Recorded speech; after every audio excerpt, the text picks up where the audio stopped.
Bapak Ibu Saudaraku yang ada di rumah-rumah ataupun di rumah Tuhan pagi hari ini. Puji nama Tuhan, saya percaya kita saat ini dalam keadaan yang baik. Kita tetap dalam keadaan yang sehat. Pagi hari ini kita diberi kesempatan untuk bersama-sama beribadah, menikmati hadirat Tuhan, menikmati kasih dan kemurahan Tuhan. Mari Bapak Ibu Saudaraku yang dikasihi oleh Tuhan, untuk mengawali ibadah pagi hari ini, mari kita mau satukan hati kita di dalam doa. Kami bersyukur Tuhan, pagi hari ini kami boleh ada, itu semua karena anugerah-Mu. Kami ada itu semua karena kebaikan-Mu. Anugerah-Mu besar bagi setiap kami Tuhan. Inilah yang menjadi ungkapan setiap isi hati kami. Kami ingin selalu bersyukur untuk kebaikan-Mu Tuhan. Biarlah pagi hari ini kami boleh bersama-sama menikmati hadirat-Mu. Kami mau menikmati kasih-Mu. Satu hal yang kami rindukan, yaitu ingin selalu dekat bersama Engkau. Menikmati hadirat-Mu Tuhan, lebih melekat lagi bersama dengan Engkau. Terima kasih Tuhan Yesus, terima kasih. Inilah setiap hati umat-Mu yang siap untuk memuji dan menyembah Engkau. Hanya di dalam nama Tuhan kami Yesus Kristus, kami berdoa. Puji Tuhan, amin.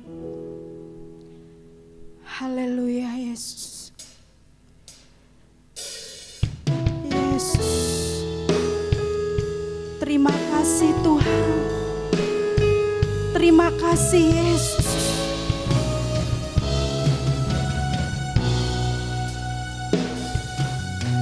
Satu hal yang ku rindu, berdiam di dalam rumah-Mu. Satu hal yang ku pinta, menikmati bait-Mu Tuhan. Satu hal yang ku rindu, berdiam di dalam rumah-Mu. Satu hal yang ku pinta, menikmati bait-Mu Tuhan. Lebih baik satu hari di pelataran-Mu daripada 1000 hari di tempat lain.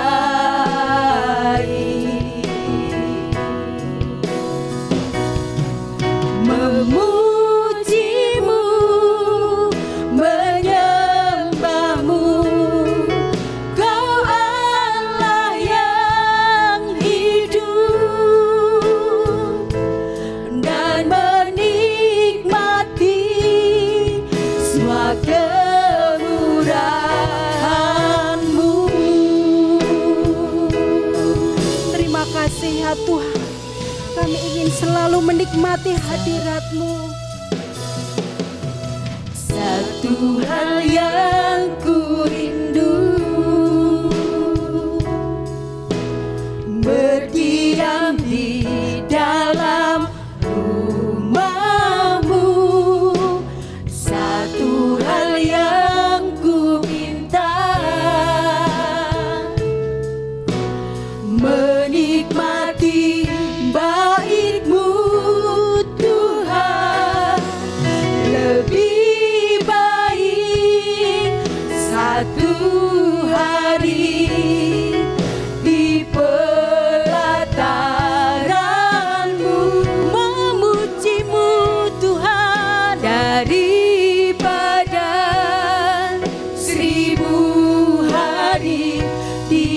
tempat lain. Memujimu, menyembahmu, Kau Allah yang hidup,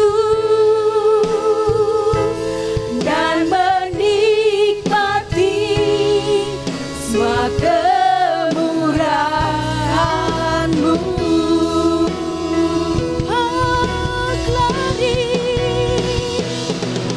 Lebih baik satu hari di pelataran-Mu daripada 1000 hari di tempat lain. Kami siap untuk memuji dan menyembah-Mu ya Tuhan. Memujimu, menyembahmu, Kau Allah yang hidup, dan menikmati semua kemurahan-Mu. Bersama-sama kita mau menikmati hadirat Tuhan. Lebih baik satu hari di pelataran-Mu. Amin. Daripada 1000 hari kami di tempat lain. Daripada 1000 hari di tempat lain.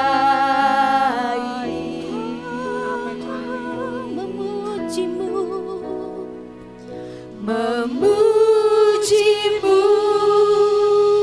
menyembahmu, Kau Allah yang hidup, dan menikmati semua kemurahan. Mari jemaat Tuhan, dengan segenap hati dan jiwamu, lebih baik satu hari, lebih baik satu hari. Amin. Di pelataran-Mu, Ya Tuhan Yesus, daripada 1000 hari di tempat lain. memujimu Tuhan, Memujimu, menyembahmu, Kau Allah yang hidup, dan menikmati semua kemurahan.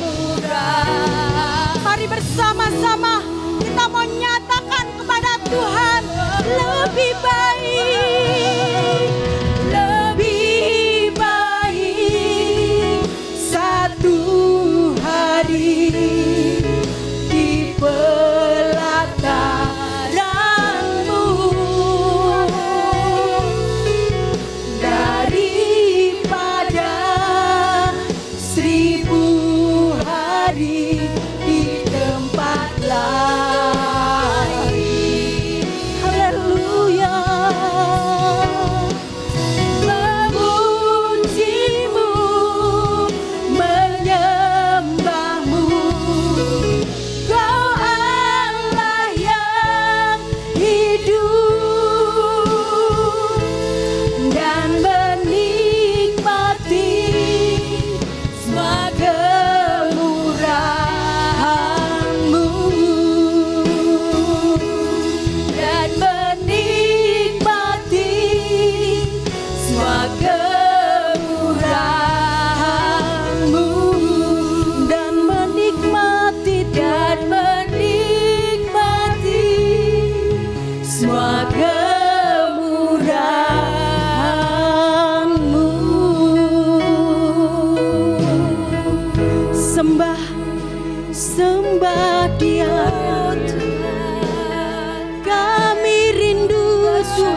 Tuhan yang layak kami tinggikan.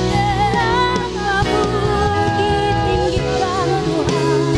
Sembah, sembah, sembah si Dia, sembah Dia.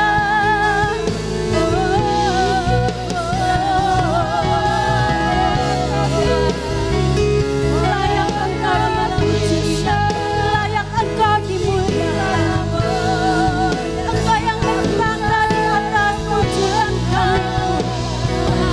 Yesus, Yesus, kiralah masih, kiralah masih, kiralah masih, kiralah masih, kiralah masih, kiralah masih, kiralah masih, kiralah masih, kiralah masih. Yesus Tuhan, Yesus.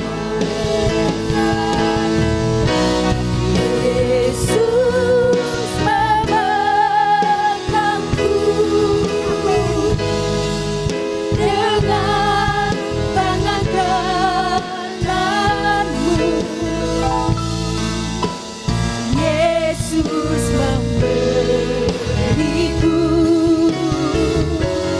kemenangan. Yesus memegangku dengan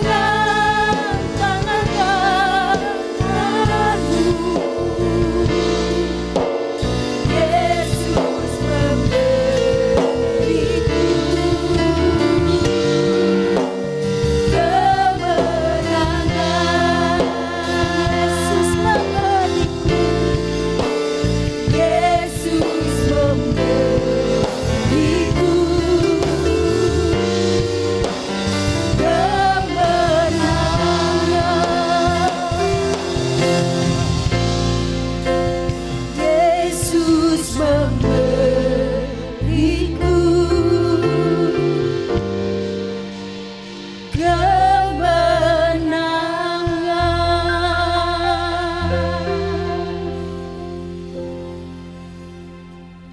Tuhan yang menciptakan langit dan bumi, Bapa yang kami kenal dalam nama Tuhan Yesus Kristus, terima kasih. Hari ini kami datang beribadah kepada Tuhan, memuji nama Tuhan, menyembah Tuhan, dan sekarang siaga mendengarkan firman-Mu, urapi kami semua. Baik anak-Mu ini yang menyampaikan firman Tuhan maupun semua kami yang mendengar, baik yang ada di gedung gereja ini maupun kami yang mengikuti ibadah ini secara online dari rumah kami masing-masing. Tuhan hadir di tengah kami, Tuhan memberkati, memberikan pengurapan, pewahyuan baru, sehingga firman-Mu sungguh membawa kami ke dalam kemajuan iman. Terima kasih Tuhan. Waktu yang akan kami lalui ini sepenuhnya kami serahkan dalam tangan Tuhan. Dalam nama Tuhan Yesus Kristus kami sudah berdoa dan mengucap syukur. Haleluya. Amin. Amin. Silahkan duduk kembali para tim pelayanan. Bapak Ibu, saudara sekalian, jemaat yang dikasihi Tuhan, baik yang ada di gedung gereja ini, para tim pelayanan dan juga saudara yang mengikuti ibadah ini dari rumah masing-masing secara online, ataupun saudara yang telah mendengar dan melihat gambar serta rekaman suara ini kapanpun dalam waktu yang akan datang. Selamat beribadah, shalom, puji Tuhan. Nah, masih dalam tema keluarga. Hari ini saya ingin menyampaikan judul yang diberikan oleh Tuhan kepada saya untuk saya bagikan pada saudara adalah peran Bapa di tengah situasi khusus. Peran Bapa di tengah situasi khusus. Nah, mari kita baca dulu firman Tuhan, kita terima dari 1 Korintus pasal 11 ayat 3. Firman Tuhan dari 1 Korintus pasal 11 ayat 3. Saya baca untuk saudara. Tetapi aku mau supaya kamu mengetahui hal ini, yaitu kepala dari tiap-tiap laki-laki ialah Kristus. Kepala dari perempuan ialah laki-laki, dan kepala dari Kristus ialah Allah. Nah, sampai di situ pembacaan saya. Saudara sekalian, dalam beberapa saat ini tema keluarga kita teliti, kita ikuti bersama, dan beberapa yang sudah kita renungkan hal-hal yang lalu adalah kekeluargaan di tengah situasi khusus. Kemudian saya ingat sukacita di tengah situasi khusus. Lalu apa yang kemarin dulu itu? Koordinasi keluarga di tengah situasi khusus. Nah, sekarang peran Bapa di tengah situasi khusus. Dalam bagian Alkitab yang kita baca ini menyatakan bahwa kepala dari perempuan adalah laki-laki, atau lebih jelasnya, kepala dari istri adalah suami, seperti itu, dan kepala dari suami adalah Tuhan, saudara. Ya, Kristus sendiri.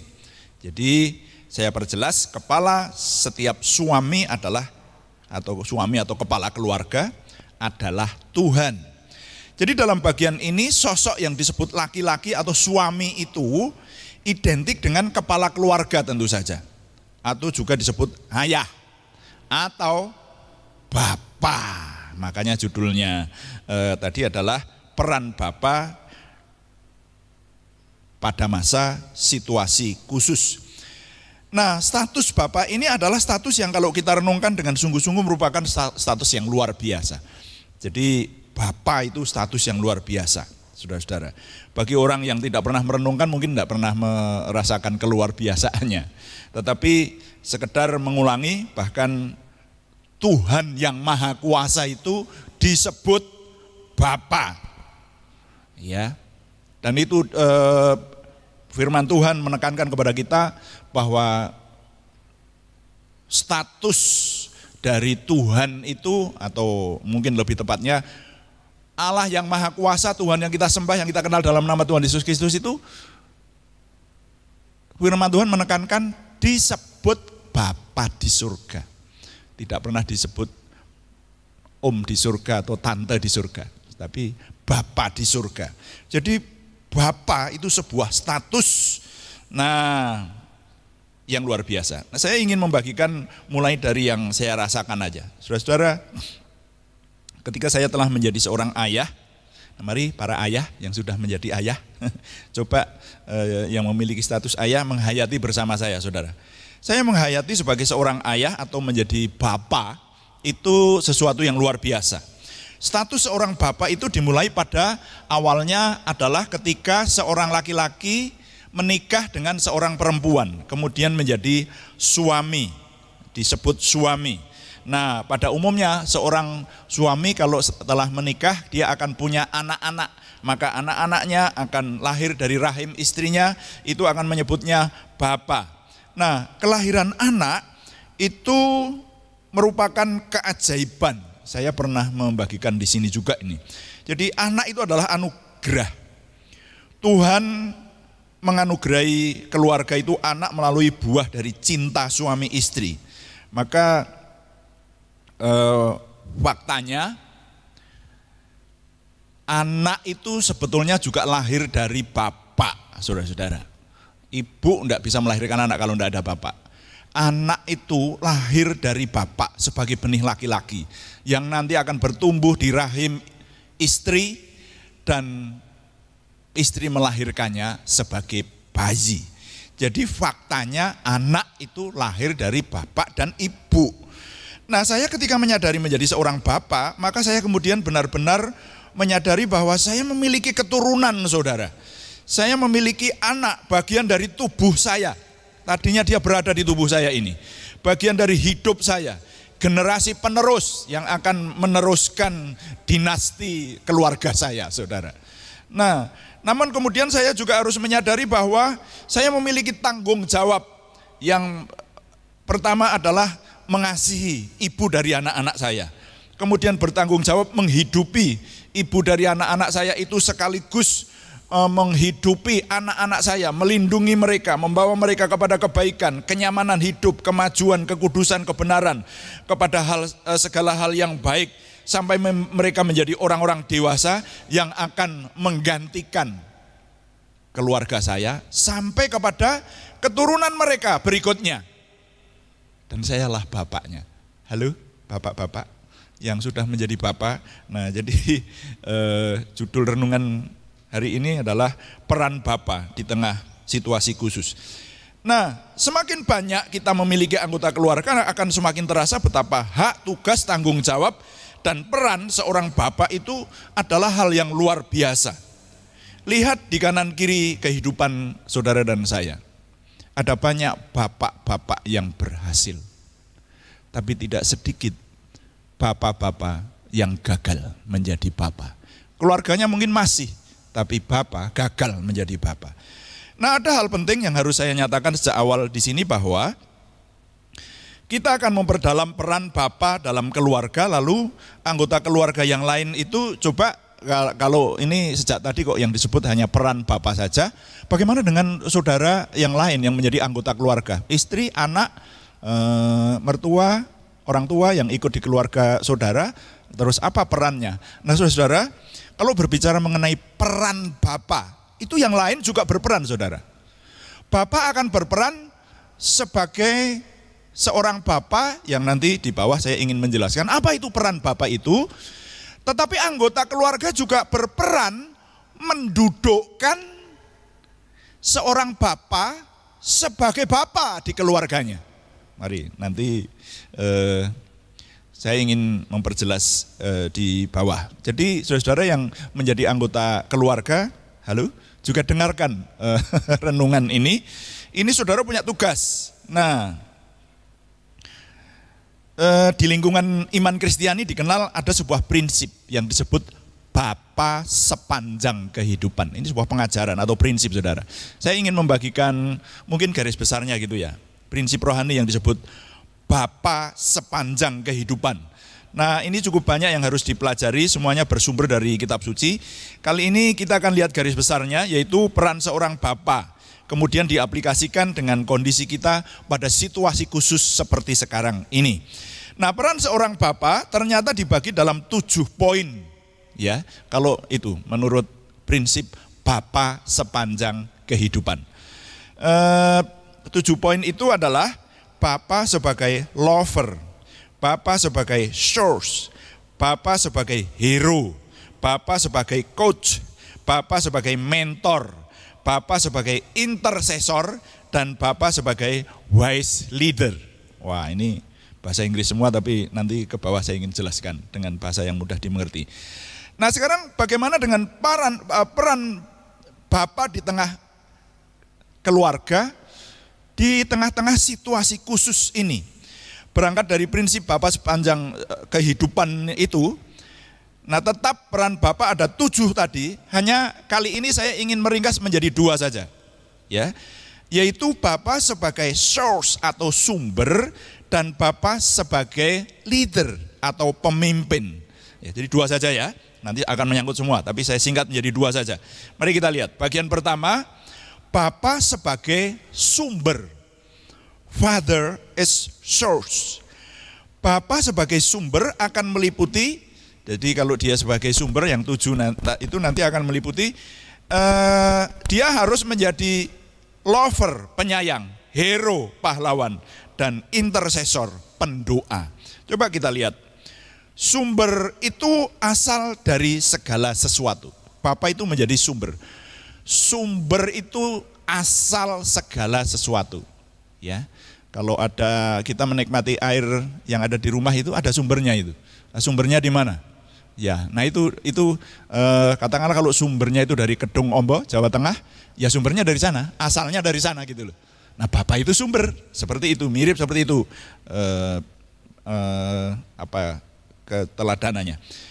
Nah juga bisa dibilang pusat. Perhatikan kalau seorang Bapa menjadi sumber yang baik, maka seluruh keluarganya akan menjadi baik. Sumber yang buruk tentu seluruh keluarganya akan menjadi buruk. Makanya kalau kepala keluarga itu sumber. Kalau kepala keluarga tidak sehat, ya seluruh keluarganya akan tidak sehat kecenderungannya. Seperti itu saudara. Nah mari kita lihat Bapa sebagai sumber itu dia harus menjadi Bapa yang adalah lover, penyayang. Beranjak dari pemahaman kita sebagai orang beriman bahwa Bapa di surga yang kita kenal dalam nama Tuhan Yesus Kristus itu adalah kasih. Perhatikan ini bersumber dari firman Tuhan ini semua. Jadi kalau orang ingin menjadi bapa yang benar, maka yang utama dalam hidupnya, yang utama dan yang pertama, bapa itu harus menjadi penyayang. Ya, dia harus punya kasih yang besar itu. Dan kalau saudara meneliti di 1 Yohanes pasal 4 ayat 8 dan ayat 16, nanti dibuka aja 1 Yohanes, saya tidak akan membuka ini. 1 Yohanes pasal 4 ayat 8 dan ayat 16 itu dikatakan di sana bahwa Tuhan adalah kasih. Allah adalah kasih. Tuhan adalah kasih.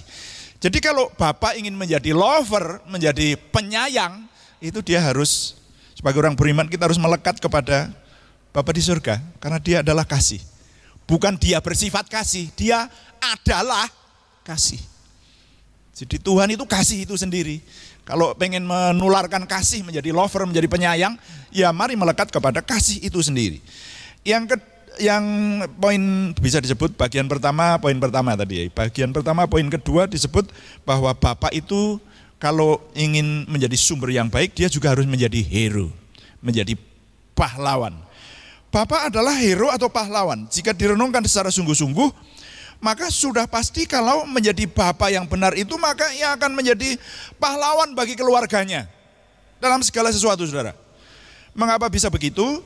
Karena sejak awal ia membentuk keluarga, seorang laki-laki yang kemudian menikah dengan seorang wanita, membentuk keluarga waktu itu, maka dia menikahi seorang perempuan yang menjadi istrinya itu ialah orang nomor satu yang berjuang. Maksud saya, bapa itu, suami itu adalah orang nomor satu yang berjuang, saudara. Iyalah, dia yang bekerja keras, yang berkorban demi kehidupan keluarganya, demi kemajuan keluarganya, demi kesuksesan keluarganya. Firman Tuhan mengingatkan bahwa seorang suami atau bapa itu harus dapat mengasihi seperti Kristus mengasihi jemaatnya. Efesus 5 ayat 25 itu. Seorang ayah, bapa, suami itu harus mengasihi seperti Kristus mengasihi jemaatnya. Lah kita tahu bagaimana Kristus mengasihi jemaatnya. Apa yang dia lakukan? Dia mengorbankan nyawanya untuk jemaatnya.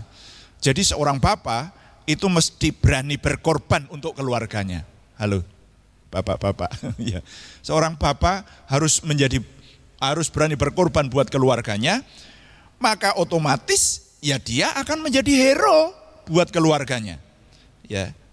Ketika keluarganya itu terus dapat hidup, ya banyak cerita ini kita dengar ya toh. Untuk terus hidup itu perlu pengorbanan seseorang. Dan dimulai dari nomor satu adalah ayah, bapak itu. Ya, kalau keluarganya itu kemudian terus hidup, terus dapat sukses, terus meraih kemajuan hidup, terus merasakan kebahagiaan, maka siapakah yang akan dipandang sebagai sosok yang mengusahakan itu semua? Maka nomor satu mestinya adalah seorang bapak. Itu saudara. Nah seorang bapak yang sejak awal berjuang untuk keluarganya, maka bapak itu otomatis menjadi hero, menjadi pahlawan. Sekali lagi, maka di dalam keluarga mestinya yang menjadi idola bagi anak-anak itu adalah ayah, bukan yang lain.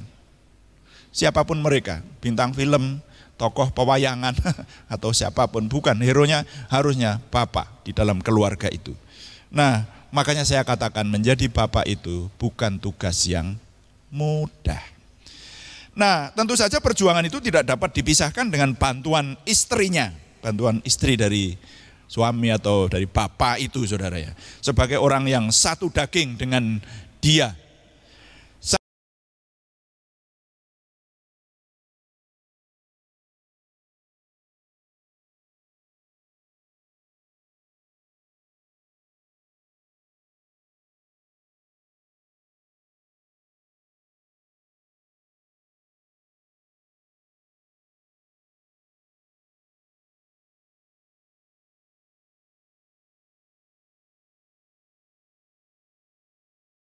Gimana ya? Gitu. Yang harus mendoakan nomor satu itu Bapak, saudara. Ya, itu menjadi pendoa. Sebagai orang beriman, sebenarnya soal kerohanian itu menjadi yang terutama. Berdoa kepada Tuhan adalah merupakan bukti bahwa orang yang berdoa itu hatinya melekat kepada Tuhan. Percaya kepada Tuhan, melekat kepada Tuhan, bergaul kepada Tuhan. Nah, itu orang yang berdoa. Nah, berdoa juga merupakan sarana untuk lebih lekat, bergaul, akrab. Jadi kalau orang berdoa itu membuktikan dia akrab dengan Tuhannya, dengan Bapa di surga.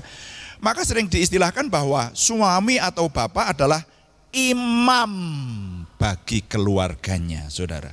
Bapa yang baik akan mendoakan keluarganya setiap hari secara berkesinambungan, tiada putus-putusnya. Nah, makanya kalau orang menjadi bapak jemaat, wah, gembala jemaat itu saudara-saudara, tanpa saudara menyadari bahwa ada orang yang berjaga pada hidup saudara. Mungkin majelis gereja di sebuah gereja tertentu, tua-tua gereja atau gembala tentu saja itu berjaga dalam doa. Banyak nama disebut setiap hari di dalam doa seorang hamba Tuhan. Mestinya seperti itu, ya. Nah, ingat, bicara tentang doa, banyak berdoa, banyak berkat. Sedikit berdoa, sedikit berkat. Tidak berdoa, tidak ada berkat. Nah, ini masih ingat ya, itu yang memotivasi kita untuk berdoa. Saudara, ini diingatnya loh, ada ayatnya loh ini, Yakobus pasal 4 ayat 3. Yakobus pasal 4 ayat 3 itu, nanti dibaca, saya nggak usah membuka, tapi bunyinya adalah, firman Tuhan berkata, kamu tidak menerima apa-apa karena kamu tidak berdoa. Nah, makanya bagaimana kalau seorang kepala keluarga tidak pernah mendoakan keluarganya? Kepala keluarga itu intercessor, pendoa. Ingat, firman Tuhan juga menyatakan bahwa doa itu merupakan sebuah kekuatan untuk menjaga. Para pemimpin rohani diistilahkan sebagai orang yang berjaga buat jemaat yang dilayani. Menjaga dengan apa? Dengan doa. Loh, itu ada ayatnya juga itu, Ibrani 13 ayat 17. Istilah yang digunakan di sana di Ibrani 13 ayat 17, mereka yang berjaga-jaga atas jiwamu. Memangnya kalau mereka yang berjaga-jaga atas jiwamu itu berjaga selalu melindungi di mana-mana begitu itu. Loh, kalau namanya pemimpin rohani bukan secara jasmaniah, tetapi pemimpin rohani harus mendoakan orang-orang yang di bawah tanggung jawabnya dengan doa, dengan benteng rohani juga. Benteng secara kerohanian praktisnya adalah mendoakan, saudara. Makanya ya saudara-saudara yang sudah belajar melayani, yang menjadi pemimpin rohani itu bukan hanya gembala sidang, saudara ya. Pemimpin kelompok sel, nanti siapa? Ketua-ketua komisi bapak-bapak, komisi ibu-ibu, komisi wanita Betel Indonesia, komisi sekolah minggu. Itu kan mendoakan kan? Nanti orang yang melakukan semacam ini akan merasa nikmatnya kalau mendoakan seseorang dan doanya itu diterima oleh Tuhan. Wah, itu sudah enggak usah diberi upah secara yang kasat mata aja. Upahnya itu ada sebuah, waduh Tuhan, terima kasih. Doaku Tuhan dengar orang ini.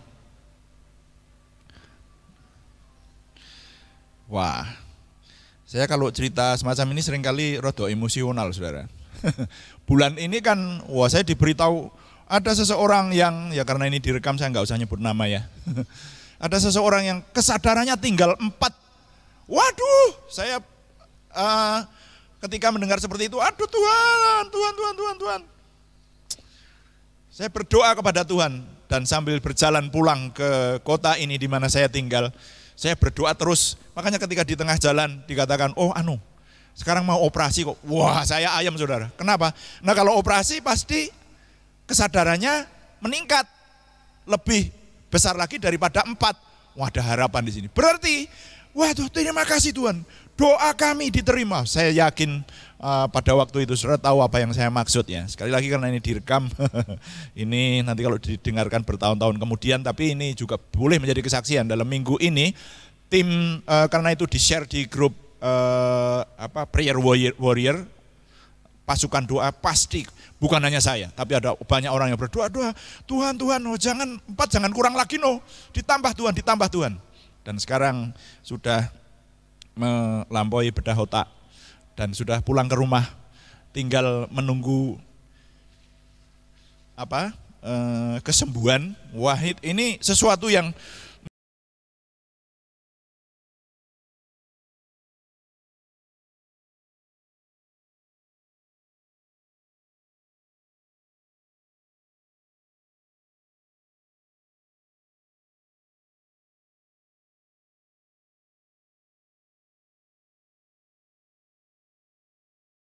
leader atau pemimpin, saudara.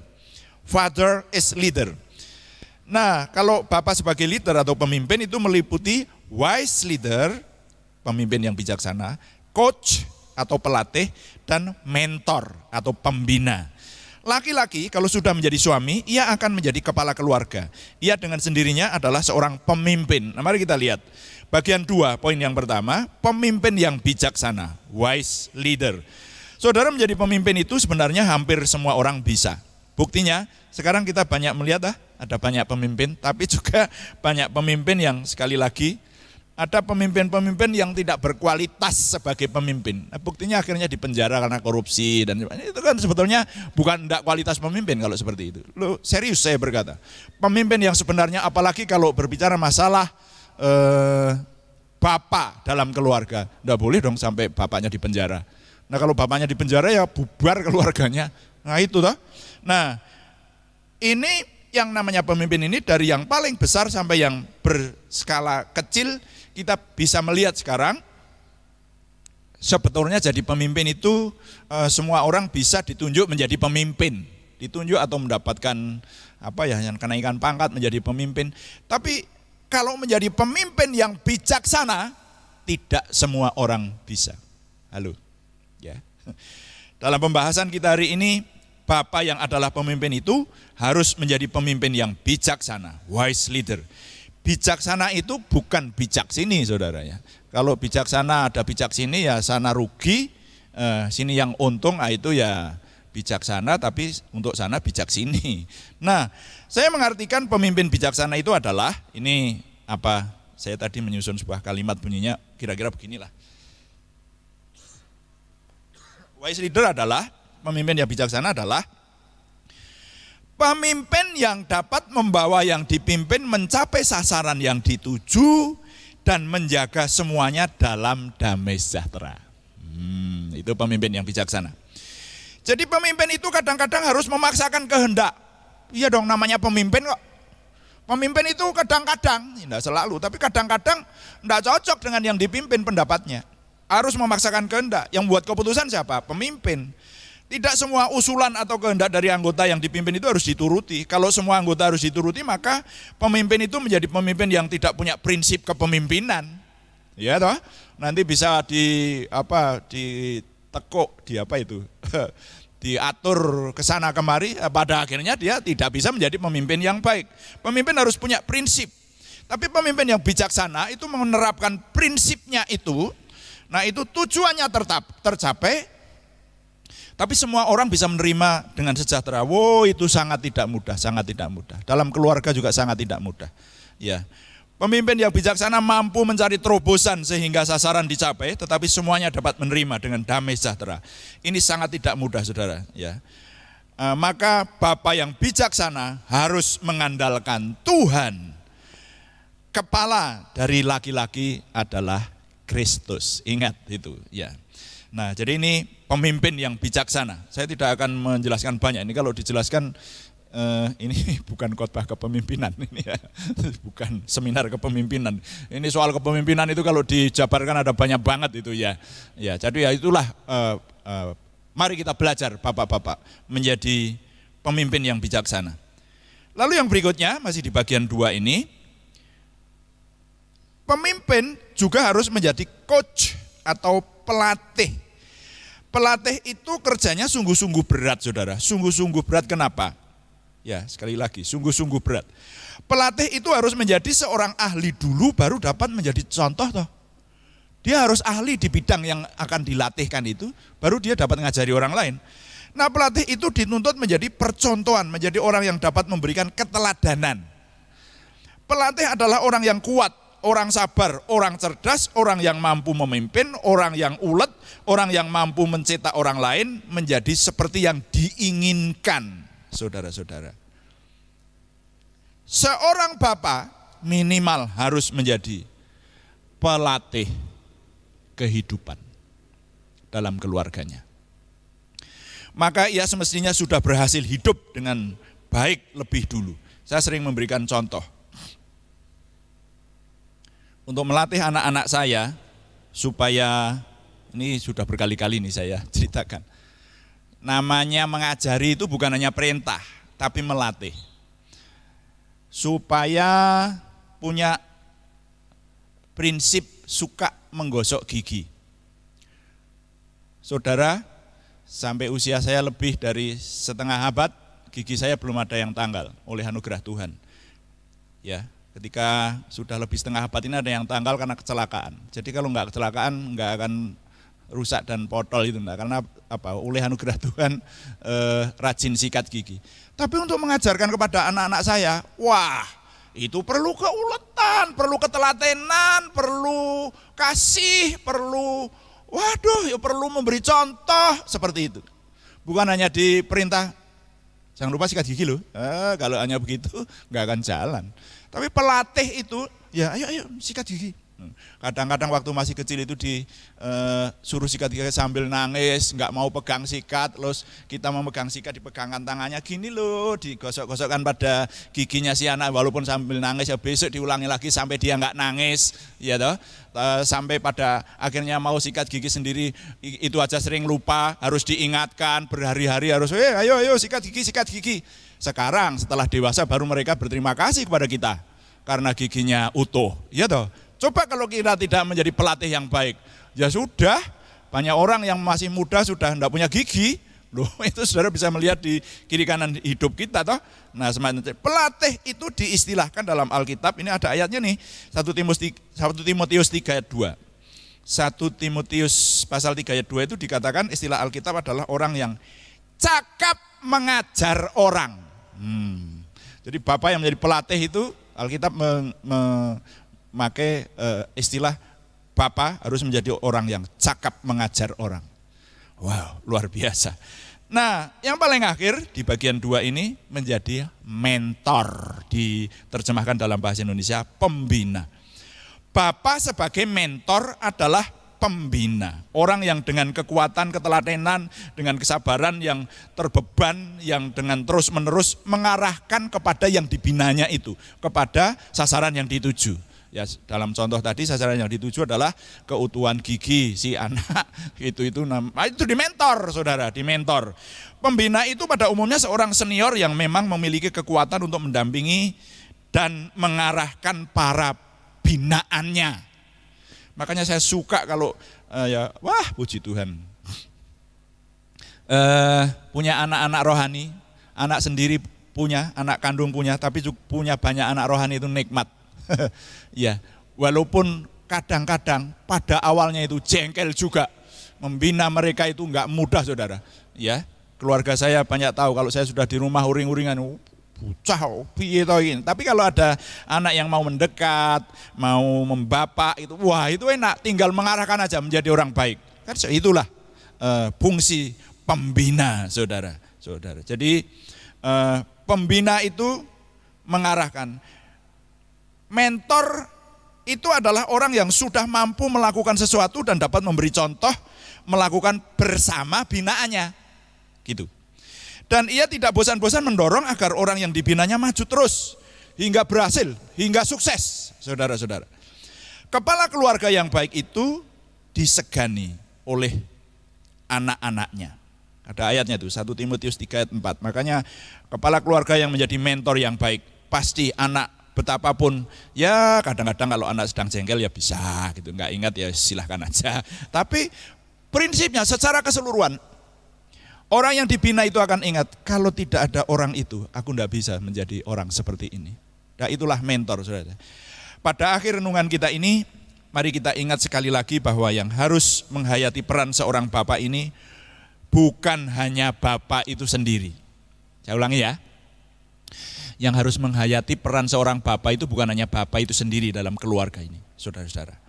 Bapak akan dapat berperan sebagai seorang bapak atau menjadi seorang bapak yang baik kalau keluarganya juga menganggap dan mendudukkannya menjadi seorang bapak. Makanya saudara-saudara yang berstatus sebagai anak, yang berstatus sebagai istri, anggota keluarga yang lain, saudara juga perlu menghayati khotbah ini. Perlu mendalami pemahaman ini saudara. Supaya di keluargamu ada bapak yang baik. Ya, bapamu tidak berat dalam berjuang menjadi bapak yang baik, berperan sebagai bapak yang baik. Nah, hal ini memang juga tidak dapat dipisahkan dengan sumber itu sendiri sebagai seorang sumber yang berkualitas. Kalau bapaknya itu memang berkualitas, ya sudah, mau tidak mau semua orang akan respect kepada bapak yang berkualitas. Tapi kalau kepala keluarganya tidak berkualitas, ya bagaimana akan dihargai oleh orang-orang di sekelilingnya. Makanya ya sama-samalah. Jadi ingat, kepala keluarga dari bapak di dalam keluarga itu adalah Tuhan. Kepala keluarga dari keluarga di sebuah keluarga adalah Tuhan. Namun demikian, orang-orang di sekitarnya dalam hal ini keluarganya, istri dan anak-anaknya semestinya juga mendudukkannya sebagai bapa di keluarga itu. Nah, kemudian dalam situasi khusus seperti sekarang ini, apakah peran seorang bapa yang harus dilakukan? Apakah juga seperti yang diberikan prinsip dalam bapa sepanjang kehidupan tadi? Ada 7 prinsip yang saya peras jadi 2. Maka jawabannya adalah justru di situasi khusus semacam ini, peran bapak semacam ini harus ditingkatkan. Bapak-bapak yang setuju sama saya, baik yang di sini maupun yang di rumah, katakan amin. Saudara-saudara, bapak-bapak yang setuju dengan saya, katakan amin. Nah, sebagai penutup dari renungan hari ini adalah kalimatnya bunyinya begini. Bapak-bapak, sempurnakan tugasmu sebagai bapak. Dan seluruh anggota keluarga, halo anggota keluarga, dudukkanlah bapak di keluargamu sebagai bapak. Saya ulangi, kalimat penutup ya. Bapak-bapak, sempurnakan tugasmu sebagai bapak. Dan seluruh anggota keluarga, dudukkanlah bapak di keluargamu sebagai bapak. Bapak-bapak, sempurnakanlah tugasmu sebagai bapak. Dan seluruh anggota keluarga, dudukkanlah bapak di keluargamu sebagai bapak. Tuhan dipuji. Amin. Mari kita berdoa.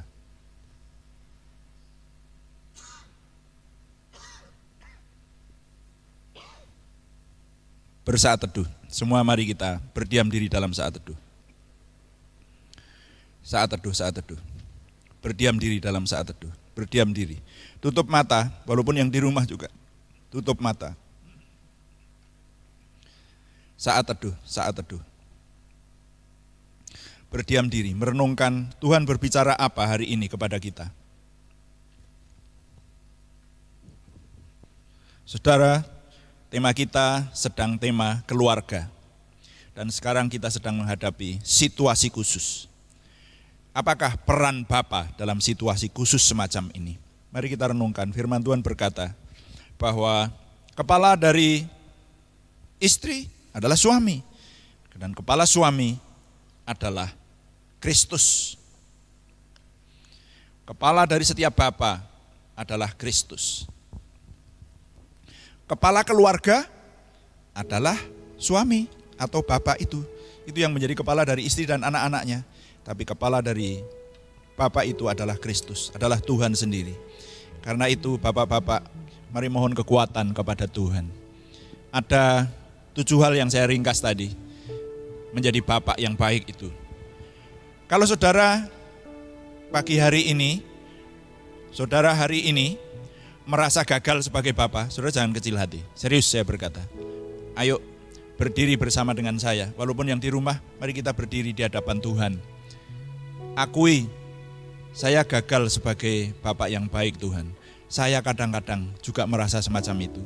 Dalam hal-hal tertentu saya merasa, waduh Tuhan, saya tidak bisa ini ya, gagal saya dalam tugas saya sebagai bapak. Tapi mari kita datang kepada Tuhan. Kalau ada saudara yang menyadari bahwa di dalam hidupmu engkau sangat gagal, atau bahkan ada yang bahkan keluarganya berantakan, kalau yang semacam ini, ayo datang, minta ampun sama Tuhan bersama-sama dengan saya hari ini. Mari kita datang kepada Tuhan. Tuhan, sebagai Bapa ampuni aku. Dan mari bertobat. Dan kalau ada yang semacam ini saudara-saudara, ada yang merasa gagal dan sekarang ini saudara mau memperbaiki diri, namanya bertobat itu ya tidak mengulangi hal-hal yang lalu yang sudah menyebabkan kehancuran. Jangan jatuh dosa lagi, jangan melakukan hal yang tidak berkenan kepada Tuhan lagi. Bawa diri kita untuk semakin baik di hadapan Tuhan. Bawa diri kita, saudara-saudara bahkan mungkin yang tidak menyadari bahwa Anda pernah berdosa. Mungkin ada bapak-bapak yang kalau aku kan keluargaku baik. Tapi mari kita berpikiran lebih lagi. Bawa kita menjadi bapak yang sempurna. Loh kalau perlu jangan hanya jadi ayah buat anak istrimu yang di rumah saja. Miliki anak-anak yang lain toh, miliki anak-anak rohani yang lain. Bahkan saya berharap setiap bapak yang ada di jemaat di tempat ini, menjadi bapak bagi banyak orang. Lu serius saya berdoa, karena saya oleh anugerah Tuhan melakukannya.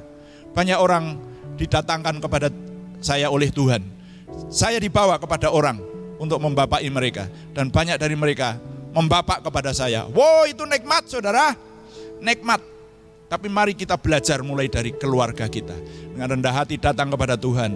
Supaya kita diberi kemampuan menjadi bapak yang baik. Anggota keluarga mari berdoa kepada Tuhan. Supaya saudara bisa mendudukkan keluarga sebagai bapak di keluargamu. Haleluya, haleluya. Apapun yang terjadi di dalam hidupku, selalu ku berkata, Tuhan Yesus baik. Dalam segala hal yang terjadi, tetap ku berkata, Tuhan ku sembahkan,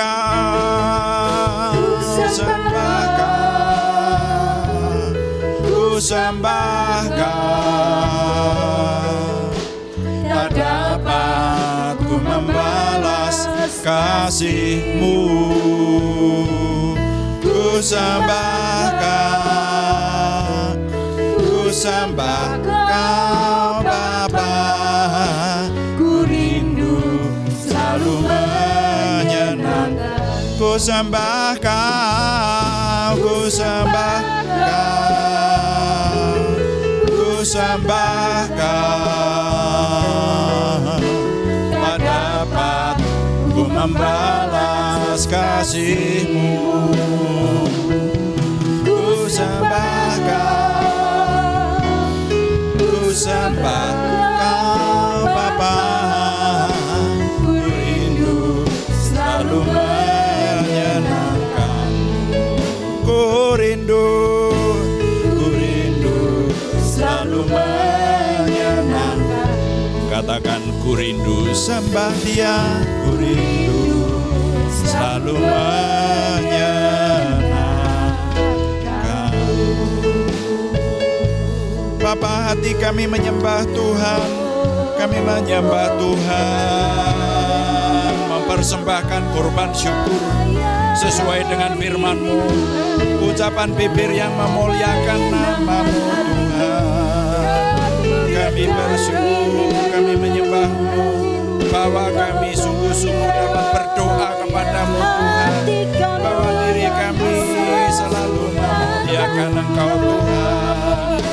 Nama-nama layak Engkau dipuji, layak Engkau disembah, pujian bagimu.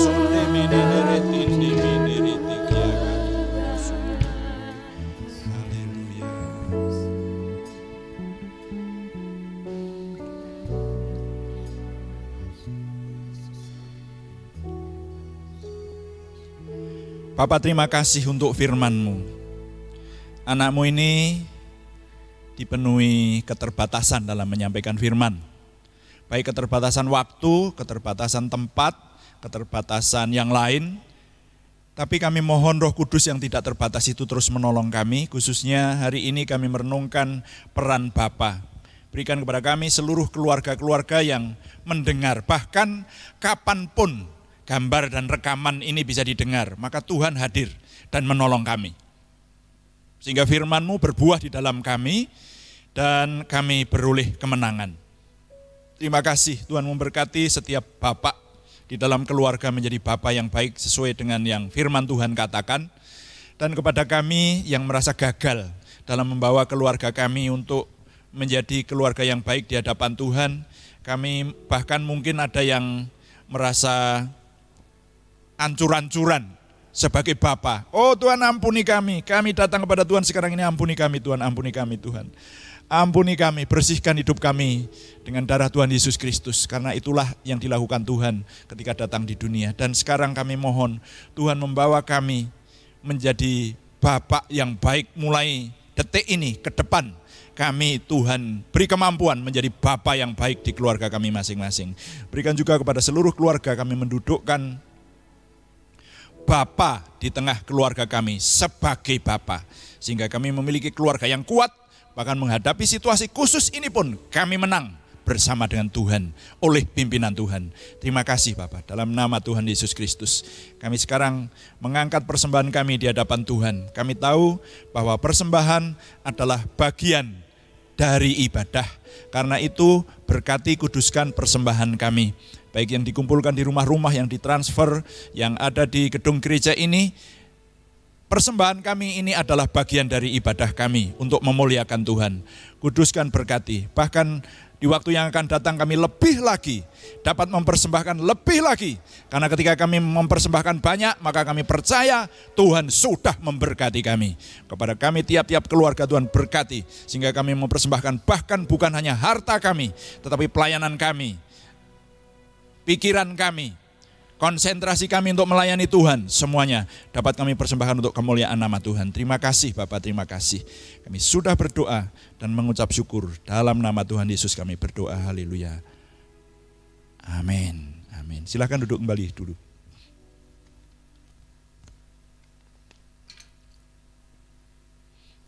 Puji nama Tuhan. Mari Bapak Ibu Saudaraku sekalian, bersama-sama kita mau bangkit berdiri. Kita mau akhiri ibadah kita pada pagi hari ini dengan mengucapkan visi dan misi GBI Purwodadi yang terambil dari Kolose 2 ayat yang ke-6 dan ke-7. Visi, tertanam, bertumbuh, dan berbuah. Kamu telah menerima Kristus Yesus Tuhan kita, karena itu hendaklah hidupmu tetap di dalam Dia. Hendaklah kamu berakar di dalam Dia dan dibangun di atas Dia. Hendaklah kamu bertambah teguh dalam iman yang telah diajarkan kepadamu, dan hendaklah hatimu melimpah dengan syukur. Misi, menjadi murid Tuhan Yesus Kristus yang dinamis, bertumbuh dalam iman, meraih berkat rohani dan jasmani untuk menjadi berkat keselamatan bagi lingkungan, kota, bangsa, negara, dan seluruh dunia. Mari kita mengakhiri ibadah hari ini dengan doa syafaat. Kita berdoa. Bapa di surga, sekarang kami menaikkan doa syafaat kami.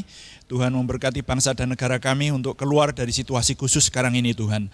Kami mohon Tuhan memberi kekuatan kepada presiden, menteri-menteri, seluruh pemerintahan yang ada, legislatif, yudikatif, semuanya Tuhan kuasai untuk membawa bangsa dan negara kami dalam kesejahteraan. Tuhan mempersatukan, memberikan sukacita damai sejahtera itu juga di kota kami tinggal masing-masing. Kami Tuhan berkati di sini di Kota Purwodadi Kabupaten Gerobokan ini, Tuhan memberkati juga dalam damai sejahtera Tuhan. Kami juga berdoa untuk jemaat yang ada di tempat ini juga dimanapun kami berjemaat. Kami mohon yang mendengarkan doa ini, oh Tuhan, kami mohon Tuhan memberkati tubuh Kristus di mana kami bernaung semakin menjadi besar, semakin bertumbuh, dan kami ada di dalamnya memuliakan Tuhan. Tuhan memberkati dengan gedung gereja permanen yang Tuhan anugerahkan, juga kesatuan hati, kekompakan, kekudusan, kebenaran Roh Kudus semakin dominan atas kami dan membawa kami kepada kesempurnaan mengikut Tuhan. Yang sakit pada saat ini Tuhan menjamahkan tangan, Tuhan memberikan kesembuhan. Yang sudah keluar dari rumah sakit Tuhan berikan kesempurnaan kesembuhan oleh anugerah Tuhan. Yang susah Tuhan hiburkan, yang minggu ini ulang tahun Tuhan memberkati, sehingga Tuhan memberikan umur panjang, rezeki yang lancar, dan iman yang semakin teguh kepada Tuhan. Bapa, kami berdoa syafaat untuk semua kehidupan jemaat di tempat ini, dimanapun kami berjemaat, bahkan juga teman-teman yang mungkin di luar jemaat di sini, tetapi dimanapun berjemaat, Tuhan memberkati tubuh Kristus di mana kami berjemaat, sesuai dengan limpah rahmat-Mu yang besar. Terima kasih Bapa di surga, terima kasih.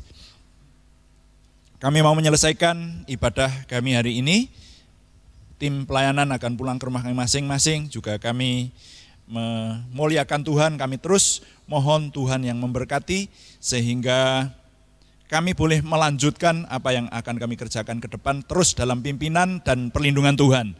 Sehingga kami bahkan di tengah situasi khusus ini kami mampu terus menjadi garam dunia yang membawa keselamatan dan kebaikan, menjadi terang bagi dunia yang merupakan terang dari Kristus Yesus Juru Selamat, dari Tuhan yang Maha Kuasa yang menciptakan dunia ini, yang membawa kebaikan buat dunia sekitar kami. Terima kasih Bapa, kami mohon Tuhan yang menyempurnakan doa kami oleh pertolongan dan pimpinan Roh Kudus.